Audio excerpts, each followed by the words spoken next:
Nəyə görə Azərbaycanda sığorta şirkətlərinə inam yoxdur?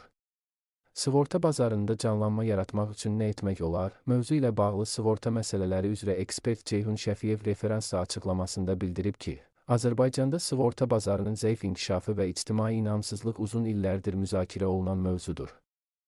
Azərbaycanda sığorta şirkətlərinə inamın aşağı olmasının müxtəlif səbəbləri var. Sovet dövründən miras qalmış dövlət hər şeyi təmin etməlidir düşüncəsi hələ də qalır. İnsanlar sığortanı lazımsız xərcləmə kimi görür, çünki onu gündəlik həyatın bir hissəsi kimi qəbul etməyiblər.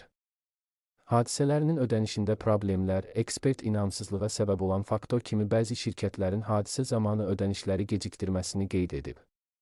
Ekspert bildirib ki, bu kimi hallar tez bir zamanda sosial mediaya çıxır və ümumi inamı sarsıdır. Müsahibimizin qənaətinə görə bu mövzuda şəffaflıq və kommunikasiya çatışmazlığı da ciddi səbəblərdəndir.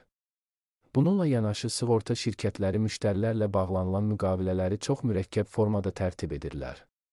Şirkətlər müştəriyə açıq, sadə dillə izah vermirlər. Ekspert onu da vurğulayıb ki, bu məsələdə dövlət nəzarəti və bazar tənzimlənməsi kifayət qədər yaxşı deyil.